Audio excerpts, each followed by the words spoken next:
Hey guys, this is our second video and it is for the income forecast, or some people call it a profit and loss. Not so much a statement as a profit and loss forecast.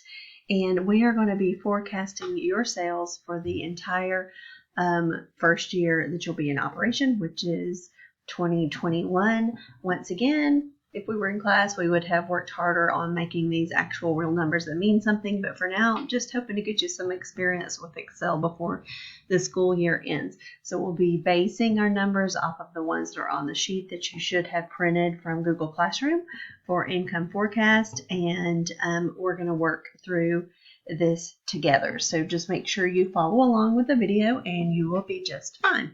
So I'm going to go to Excel. I have my sheet printed out and I'm going to follow along with what it says. I'm going to create a heading. It says to put your logo in there. Let me see if I can do that really quick. Insert home. Usually is insert, illustrations, pictures. Let's see if I have anything on my home computer. All my logos are at school. So let's see, I may have something interesting. Excuse whatever prints pops up. Lots of things. I'm going to put, oh, there we go. That works. I'm going to insert that in here. If that were my logo, I'm going to put that right there. Then I'm going to go ahead and I could move this box over. And then I would put my business name, which is Kelly's Cupcakes. Owner, Kelly Sellers. And income forecast 2021.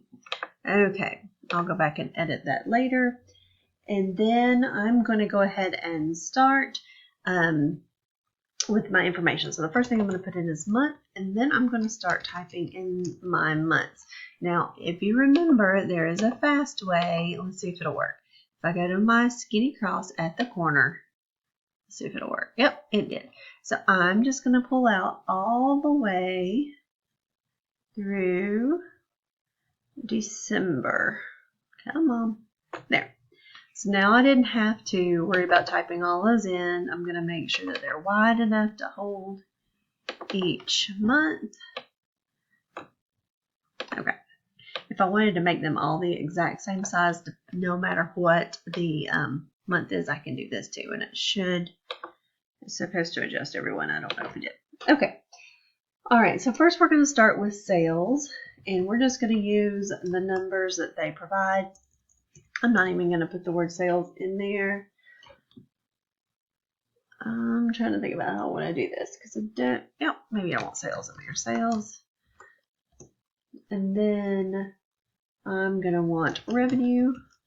You can use their numbers, which is 56500, 60549, and 64751.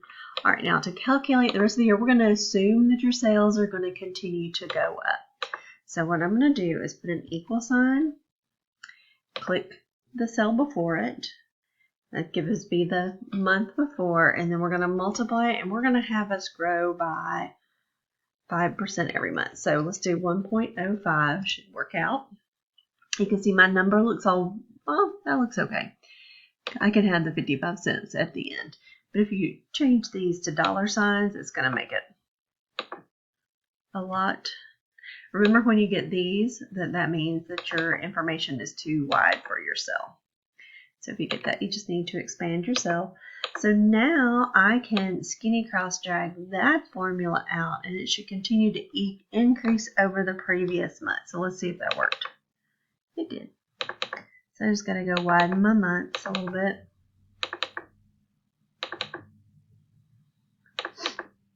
Y'all are lucky. Y'all are going to make more money than other classes, because normally that we do it based off of your actual information.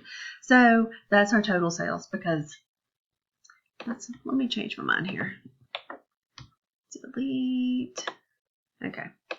Revenue is sales, so it's the same thing. I'm not even going to bother to put in the total sales part. Now we're going to put in material cost, and it makes me want to, put it right next to each other. Unless you have a good reason not to, your information should sit right next to each other so that if we go to chart this, hint, hint, or graph it, hint, hint, that the information will be smack up against each other. It makes it a lot easier to chart and graph. So we're going to do material cost just the exact same way we just did.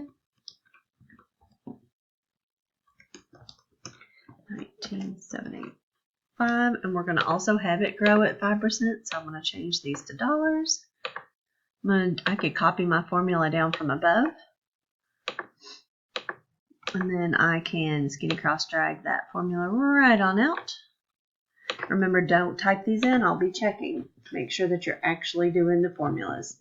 Labor cost, same thing. I'm going to pause because I don't want myself to run out of time. So I'm going to pause and I'm going to fill in this one. It works the exact same as the ones we did before. All right, just so I don't lose any of you, I'm going to go, so click there, skinny cross drag down, and then click on, skinny cross drag across.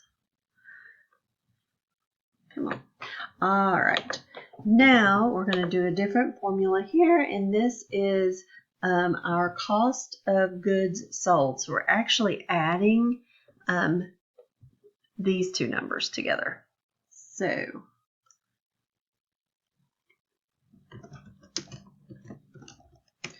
goods sold. So this, you can do this one of two ways. You can use your auto sum, and you don't want to include that first number. So you can do it like that, or you could literally type in equals sum B9 to B10. You do it that way. Either way, all you've got to do is skinny cross drag that right out, and that should give you your cost of goods sold, because it just means the materials, whatever it costs to make it, my cupcakes, and the labor to make the cupcakes, basically. All right, so now we're going to figure out what our gross margin is. So this, I'm going to have to enter the formula for this because this is a subtraction formula. So it equals our revenue minus our cost of goods sold. Let's see if that works. Yep, 16,567. All right, I'm going to skinny cross drag that number right on out. And I got that number all filled in. So the percent is, we're going to enter a formula in for that. So hold on just a second. I've got to pause for just a moment and I'll be right back. Okay, I'm back. So I just taken a little quick break, but now we're going to be figuring out the percentage of our profit margin. So if you ever watch Shark Tank, they'll ask, that's a question that they ask. So we want to know that information. So we're going to click here. We have to enter this formula in by hand. So it equals this number. So I'm clicking on that number divided by slash that number, which is revenue. Enter. So you can see you get pretty close to what was on that sheet. I could make this go out more, just like, oops, wrong way, just like that, and it would be the exact same number. I don't care if you do that or not. I just want to see the formula there. So I will skinny cross drag. Oh, by the way, if you didn't get a percentage here, when you did that, you just go up and click the percentage sign, and that changes it to a percent. Okay. Finally, we're going to do some operating expenses, just remembering that this is not truly what operating expenses would be. So, you know, we're just trying to use some of our numbers. All right. I'm just playing around with the top for a second because it bothers me. All right. I'm going to enter these numbers in. I'm going to leave you because I don't want to waste all our time. So hold on just one moment while I fill it in. Okay, so you can see that I went ahead and started that. Some of these are what we call fixed expenses, which simply means that they don't change over time. So things like that would be the accounting per month. So I'm going to skinny cross drag that number right on out. Our legal fees don't change over time. However, advertising does. So it drops from $10,000. Maybe that was your initial investment, but then maintenance is only That's 1,000. Maybe your advertising per month is not the same. So we'll just extend that number, the $1,010 out further. Let's cross drag that number right on out. And then cleaning every night is the same expense all the way across. Okay. So this would add up to our total expenses. This is obviously not truly total expenses, but for our purposes it is. So that is simply an auto sum. And I'm going to press enter. And that gave me that total. I'm going to skinny cross drag that right on out like I did before. Okay. Now, I'm going to find out if my earnings before tax, if I'm going to have a profit or loss. So give me just one moment because I see I'm running out of time. I only have 15 minutes to do this video. So give me just 1 second and then I'll come back. Okay, so to get my earnings before tax, I'm going to take equals gross margin minus total expenses, enter, and then I'm going to skinny cross drag that. So pause. Okay, I just have 1 more minute to go. So make sure that you put borders around everything that you need borders around. Mine's going to be messy. If you want to do it this way, that's fine. You can color in headings. I'm running out of time and I still need to do the line chart. So I want to show you how to do that really quickly. And that is simply, we're going to open cross drag. We're not going to include the percentage part. We're going to include all of this and we're going to go to insert a line chart.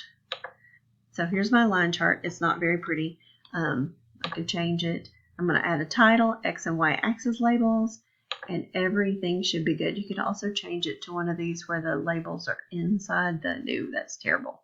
We're just going to leave it like that. All right, so change the chart title to the name of whatever you're doing here. I've got to hurry. Income forecast. And then I would add my X and Y axis labels, change those to whatever they are. So this one would be months. By the way, on your charts, the bigger it is, the more detail you're going to see. And you do want to drag this off of your table. And so I would change this one to say money. If you have any questions, please let me know. Once you get your chart created and you've got everything done, save it and turn it in through Google Classroom. Have a good day.